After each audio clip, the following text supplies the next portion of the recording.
Hello everybody and welcome to the United Stand. It's our Manchester United versus Chelsea Carabao Cup preview. Give him time, give him time. He's the hero from 1999.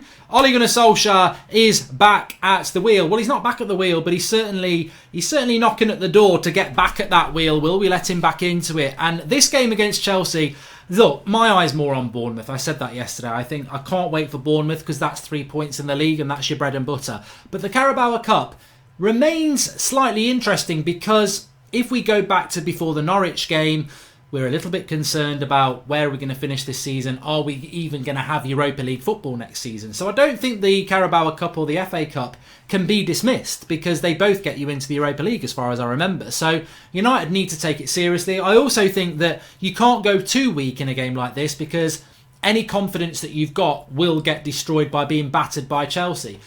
Ole Gunnar Solskjaer, I've seen a few people having a bit of a pop at him actually, and I think it's wrong. They've said things like, he said in his post-match press conference, that's 2 away wins in 4 days, like it's a big thing. And Norwich is always a difficult place to come. Well, look, Norwich is not a difficult place to go at the moment. Villa beat them 5-1. We should have beat them 6-1. They're terrible. If you look at Rashford's second goal, the second goal, Rashford's first goal, the ball by Dan James, people are saying it's Pogba-esque. It's a good ball. But you look, it's like the parting of the bloody Red Sea. It's wide open, or the Yellow Sea in this case. The gap through the middle is terrible, and we knew this about Norwich. So, but what do you want Solskjaer to say? Norwich are crap, so were Partizan, I've won 2 away, but really I still should be under pressure. Of course he's going to speak positively, because Ollie speaks positive when things are going bad. So he's definitely going to speak positive when things are going good. So I don't think the criticism of him there is fair. But he's got to go into this Norwich game with, this Chelsea game, looking not to get beat, really, because momentum's very important. And I think Ole Gunnar Solskjaer, the way he manages, momentum is very important. We saw it in his first 3 months, we couldn't stop winning. We've seen it over the last 6 months, we can't stop not winning. So, and just on that win against Norwich yesterday was our 3rd win in 15 Premier League games. That's not very good, is it? So we need some momentum. I think it's only the 2nd time in the last 20 games that we've scored more than 1 goal in a game. So momentum's very important. And what we don't want to do is go and play Chelsea on Wednesday night, whether it's a mixture of youth or a mixture of reserves or whatever, and get turned over big time and embarrassed, because then the mood drops again. And so it's important that we go and beat them. And I say beat them. That slipped out. I didn't mean to say it, but I say it's important we go and beat them. And I think that is what we've got to try and do in that game for sure. Look at it from Chelsea's point of view before we look at United's point of view. The Carabao Cup, a couple of wins and you're basically into the quarterfinals, aren't you? And then semi-finals over 2 legs. And yes, there are teams in it that are still a threat, but Manchester United have got to look to win a trophy this year. We've got to look for many reasons. Yes, it qualifies you for Europe, but also it gives the fans something. And I think in a season where we've had very little so far, we need to try and cling on to getting hold of things like this. And Chelsea's, it's interesting because I doubt Kante is going to play. He's not played for the last couple of games. Ross Barkley's injured, I think. Loftus-Cheek is injured. So they don't really have a lot in the midfield, which is what we don't have a lot in the midfield. So that sort of evens itself out. But Chelsea will still have, I would presume, Hudson-Odoi will start because he's been on the bench. Pedro will start. Maybe Batshuayi will start. So Chelsea have still got very decent players and home advantage. And more importantly, what Chelsea have got is that system and philosophy that Lampard is embedded into them very, very quickly. And people will want to impress because they will want to be part of the first team. So Chelsea are a big threat. They will be favourites because they're at home, but also because they're playing very, very well. And it's what I would say is it's not a game to just go, Bournemouth at the weekend, which is what I want to do. It's a game that will have a significant impact on our season, because if we get really badly turned over, it will knock our confidence. If we get a result, that will give us huge confidence to go into the Bournemouth game. So look, we've got to take it for what it is. It's a tough game, but we've got to go and get something. And I think that's the one thing I would take away from Norwich. And no matter whether you're firmly Ollie in, firmly Ollie out, or on the fence, or coming back, or getting close to the fence, or whatever, what I would say about Norwich is, and we all agree, they weren't very good. Neither were Partizan Belgrade. Both good results, both confidence-building results, but we've got to take that building into a better... We've got to go and do what we did to Norwich against the better team, because everyone at the moment, rivals, are going, yeah, but Norwich are crap. And they're right. So we've got to go and do it to somebody else. Like Bournemouth, they're in the top half of the table. Chelsea, they're a decent team. Go and do it to them. Which is why, when I was looking at the lineup on the left, I was like, how do you approach a game like this? How do you approach a game like this? Because the midfield is the key, really, because I thought, well, will he start Garner? And then I thought, well, yeah, he should start James Garner. But then I thought, well, it's away. It's against Stamford. It's at Stamford Bridge. It's against a decent Chelsea side. Do you play Fred and McTominay, who seem to be our only two fit midfielders at the moment? Because Matic won't be back. Pogba won't be back. So, you know, and we know, really, that's it then, isn't it? Fred and McTominay or Garner. And I don't know that he'll play Garner in this game, because I think Williams will play at left back. I think Greenwood will definitely start, and I think he'll either play Gomez or Chong. So that's three youngsters. Do you play a fourth one in there as well with a weakened centre-back pairing? Because I think it will be Rojo and Jones. Twansebi, doubtful, very doubtful. You don't need to play Lindelof on Maguire. This is why you've got senior pro centre-backs on big money. You've got to play them. So Jones and Rojo have got to play. He might play three at the back. Play three at the back, but I would resist that. I would try and do to Chelsea what we did at Old Trafford. We didn't play three at the back in that game. Soak it up and hit them on the break. And that's why I think Martial should play in this game. I think Martial should play because he needs games. He needs the sharpness. And I would play Martial because you need a senior player in that front three. You can't just play Greenwood, Gomez and Chong against Chelsea. So I think one of them's got to play. And I think Rashford and James have played so much football over the last 2 months. They need a rest. Martial needs games. So I would play Martial with Greenwood and Chong or Gomez. Mata will definitely start because Mata's on 140 grand a week. He's not a first teamer. He will definitely start.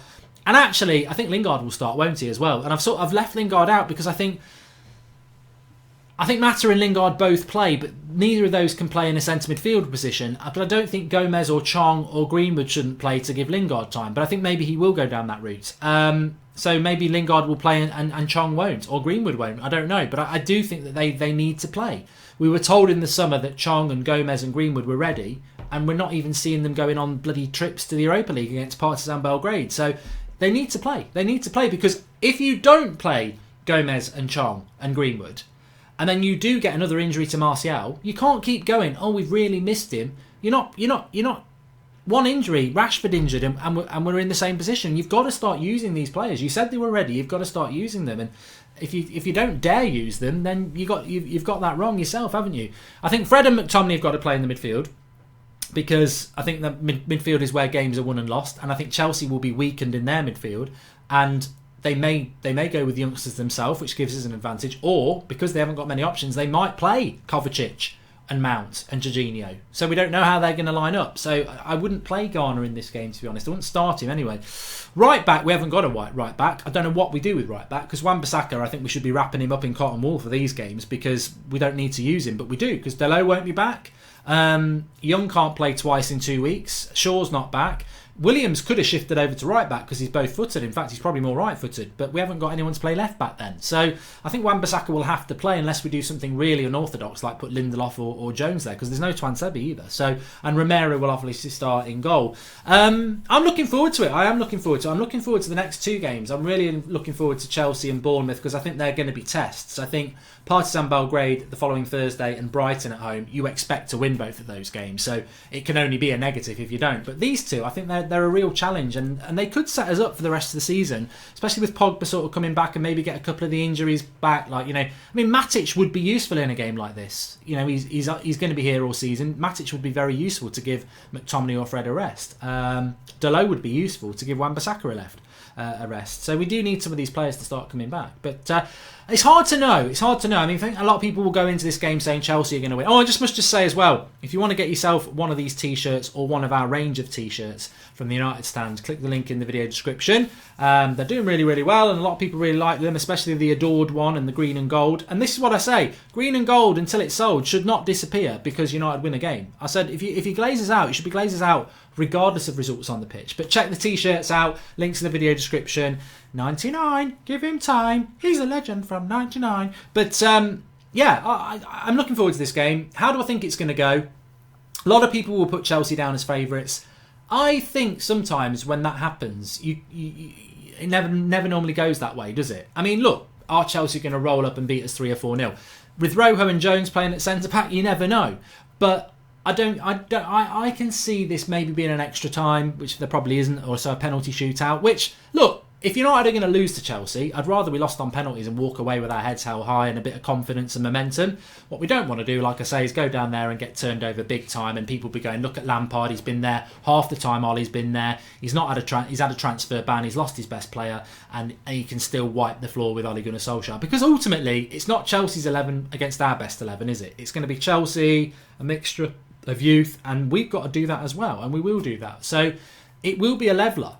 And in many ways, it's like first teams against first team anyway, because it's going to be his youth and reserves against our youth and reserves. So, and we might have more reserves. He might play more youth than us. So we've got to go and do something. We've got to go and not get embarrassed. And I think we'll get something out of it. So I actually think it will be a draw and go to penalties. And then it's just luck of the draw, isn't it? Really. So that's how I think it's going to go for United. The bigger picture with United at the moment. Look, I was never Ollie out for many reasons.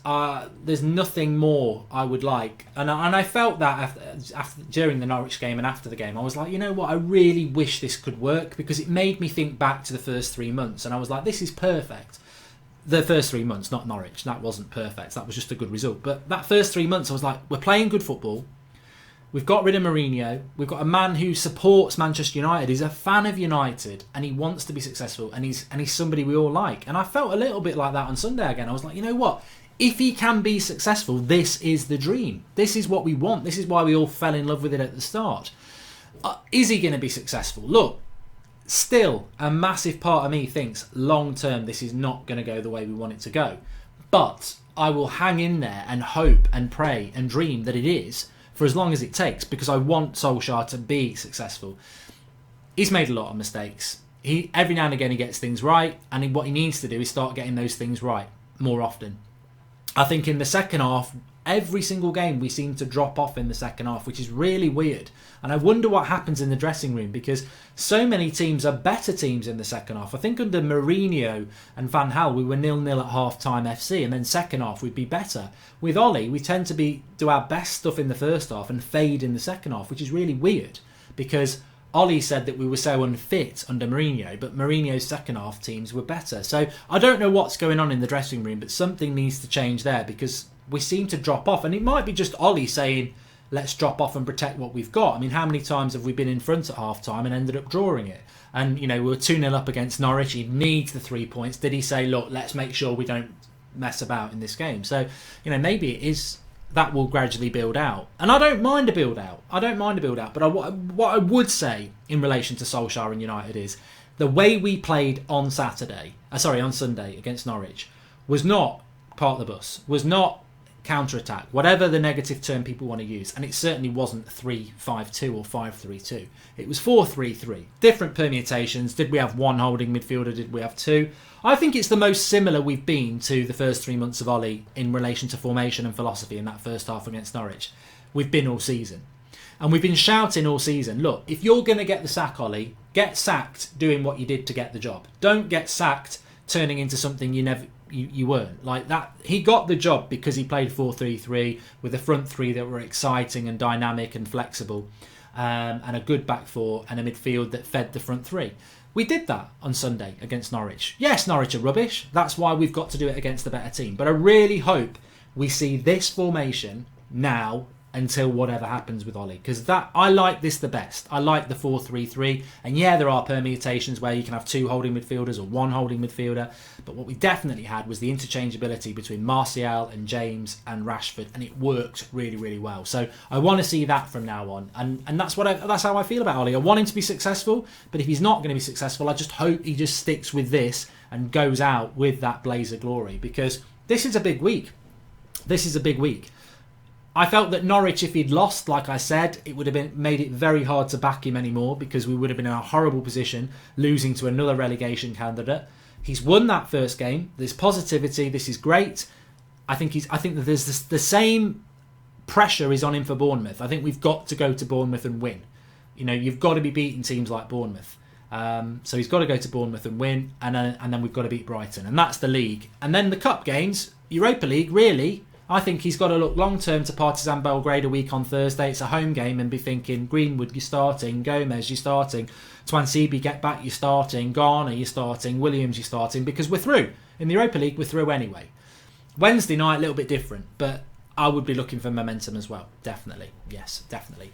Please do smash a like on the video, everybody. And remember, you can get your T-shirts below. Also, I've got to shout out the United Stand Christmas party. Make sure you get your tickets for that. They're only £10 each. So bring your wife, your boyfriend, your girlfriend, whatever. We'll have a great time. It's Thursday, the 5th of December at Hotel Football, which is right next to Old Trafford. So if you're travelling up or down or wherever you're coming from, get yourself there early, get yourself on a stadium tour, pop into Manchester for the Christmas market, and then on the evening we've got loads planned. It's going to be great. So if you like Christmas, you like United, you like the United Stand, get yourself there. Tenner, and you get a free drink when you're there. Links in the video description. Get your tickets now.